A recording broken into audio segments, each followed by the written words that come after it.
And now may the words of my mouth and the meditation of my heart be always acceptable in thy sight, O Lord, my strength and my Redeemer. Amen. Well, we're well into football season now, both college and pro. And I think just about everyone here, with maybe one notable exception, would hope that the Patriots do not go back to the Super Bowl and certainly do not win it. It's getting kind of sickening, and we're getting kind of tired of watching them do that. On the other hand, you do have to admire sustained success and excellence in any field, certainly athletics. Just about any coach will tell you that the hardest thing to do is not necessarily to win a championship, but the hardest thing to do is to win it again.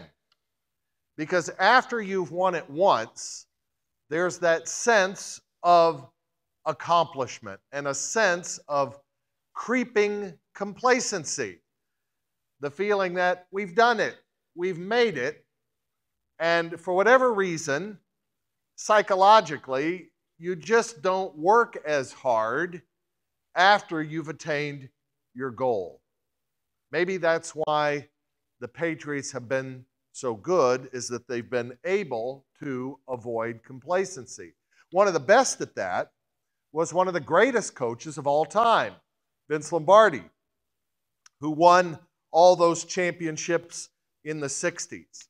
Now, a lot has been said and written about Lombardi and the kind of person he was. He was hard, he was demanding, a taskmaster, but at the same time, he showed genuine affection for his players and knew how to motivate them. But at the same time, Lombardi also realized that football was a cold business, a cold, hard business, he called it. And no matter how much affection he showed for his players, and no matter how much he loved them, he was smart enough to realize when it was time for them to go, when they got too old or too injured.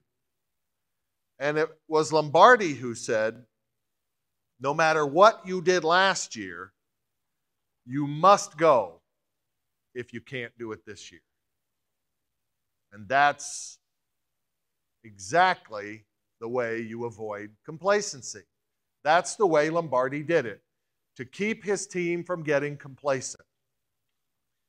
And complacency seems to be an important topic in our readings this morning, especially in our Old Testament from Amos 6, verse 1.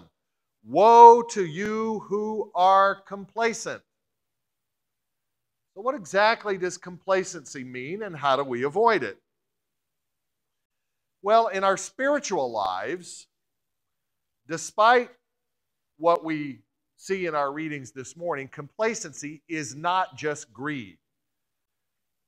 If you look at the readings, both Old and New Testaments, it talks a lot about money and the love of money and the problems that causes. And money can make us complacent, and we should not love money. But that is not all there is to complacency. Because as you look, for example, at that reading in Amos, where it talks about lounging in ivory beds and playing harps and drinking wine by the bowlful. I don't know about you, but I can't remember the last time when I had a bowl full of wine, if ever. So we may look at that and think, well, that's good. I don't do any of those things. I'm not complacent. But there's more to it than that. Complacency is not just greed, but it is the idea that I've got mine. That I've got mine, and I'm not going to worry about anybody else. And that's exactly what we were talking about in our own personal lives, whether you're an athlete or work at an insurance company or a farmer or a secretary or what have you. As soon as you get that feeling that I've got mine and I've made it, there is the tendency to become complacent. And that's a very great danger that the Bible is warning us against. A great danger in our spiritual lives. The idea of complacency. You think about that story in Luke. The man who God had blessed with successful crops. And he had so many crops that he could not store them all. So the Bible tells us he thought to himself, I know what I'll do. I'll tear down these barns and build bigger barns, and I'll store the stuff in that, and then I'll retire, and I will eat, drink, and be merry. And that's exactly the definition of spiritual complacency. Because that story ends with the Lord coming to him and saying, you fool, this very night your life will be demanded of you. Spiritual complacency is where we get to that part where we don't worry about other people. We figure, I've got mine. I've got what I need. I've got my church. I've got my family. I've got my job. I've got food and money. I don't need anything else. And God is specifically warning us to avoid that. We can't become spiritually complacent. We must continually be on our guard to reach out to others, and especially those who do not have what we have. It is very easy to get complacent in a beautiful sanctuary like this, in air-conditioned comfort, looking at the stained glass and listening to the beautiful organ. There's a great danger in that. God is reminding us this morning to avoid the idea that I've got mine, and to remember that there are some that have nothing, and to share that, and to share the love of Jesus, and to share what we have, not just materially, but spiritually with other people, especially the less fortunate, especially the hurting and the broken and the lost. Now, the other main idea here is the idea of contentment. That's what Paul's talking about in our New Testament reading from 1 Timothy, where he says, godliness with contentment is great gain. What does it mean to be content? Obviously, complacency is something we want to avoid, but contentment appears to be something we should want because it brings great gain. So what does it mean to be content? First of all, it's important to understand what contentment is not. Contentment is not happiness. There is a difference. God has not promised us happiness in this life. Happiness is an emotion. It is a feeling that can change from day to day and hour to hour. You can be happy at this moment, and just a few moments later, bang your head and be unhappy. Contentment is something different, and it is something deeper. And Paul talks a little bit more about that in Philippians 4, where he says, I have learned to be content in all circumstances. That seems kind of strange coming from Paul. I have learned to be content in all circumstances, because remember what Paul went through. Paul was in great difficulty most of his life after his conversion. And he writes about that. He was beaten with rods. He was lashed. He was shipwrecked. He was stoned.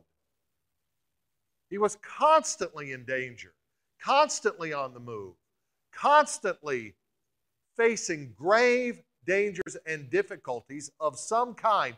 And yet, Paul can write, no matter what my circumstance, I have learned to be content. Contentment is not happiness. I would assume there are times in Paul's life where he was very unhappy because of that. But he was still content, because contentment seems to be built on something deeper. and something better than happiness. And that's what we see in our reading from Timothy if you go back to verse 17, where it says, put your hope in God. Don't put your hope in money, put your hope in God. The way to build contentment is not to put your hope in transitory things, in things that will pass, in things that will fade away. Money, jobs, what have you. But to put your hope in God. And that's exactly another way of saying what Jesus said as well. Store up for yourselves treasures in heaven, where fire does not consume and moth does not destroy. That's where our contentment comes from. The knowledge that no matter what is going on around us, no matter what is happening in our lives, no matter the sadness, the grief, the hardship, the difficulty, we have built and put our hope in a foundation that will not perish. Build your house on rock, the solid rock of your faith in Jesus, not in the shifting sand of this world. That is how you create contentment in your life. Does not mean you'll always be happy. Does not mean that at all. But the goal of life is not necessarily to be happy. God has not promised that to us. But we can find contentment in the midst of unhappiness by building our faith and putting our hope in something deeper than what we see around us. Complacency and contentment, they seem to be two different things. Complacency is what we need to be on guard against, that idea of I've got mine. I don't need anything else, I don't need anybody else, and I don't need to help anybody else. Contentment is putting your hope and faith and trust and your very life in Jesus Christ. There are a lot of quotes attributed to Vince Lombardi. Some are accurate, some are not. One of his quotes, supposedly, he said, winning isn't everything, it's the only thing. I think that was a misquote. I think the actual quote was, winning isn't everything, it's striving to winning that is everything. But one quote from Lombardi very much relates to our discussion this morning. Because at one time and at one point, Lombardi said the following: the measure of who we are is what we do with what we have. I love that quote. The measure of who we are is what we do with what we have. And that is a very biblical message. Who are you? And what are you doing with what you have? We have been blessed with so much. We have been given so much. We tend to think of ourselves as a lot of times as poor, and we don't have this and we can't afford that. We have more money and wealth than 90% of the world's population, much of which doesn't even have access to running water. We have been given much. What are you doing with it? The measure of who we are is what we do with what we have. Are you complacent? Have you fallen into complacency? Are you holding on to the earthly things thinking, I've got what I need, and that's all I need, and I'm not worried about anybody else? Or are you content? A contentment that comes through a deep, abiding faith in Jesus. A contentment not based on happiness, but a contentment based on bigger things. And on the idea that God has blessed us,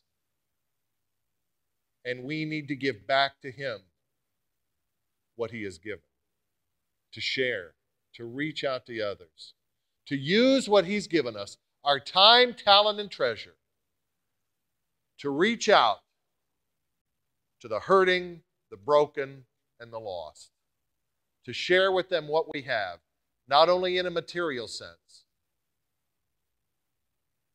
but in a spiritual sense, to share with them the good news of Jesus. Amen.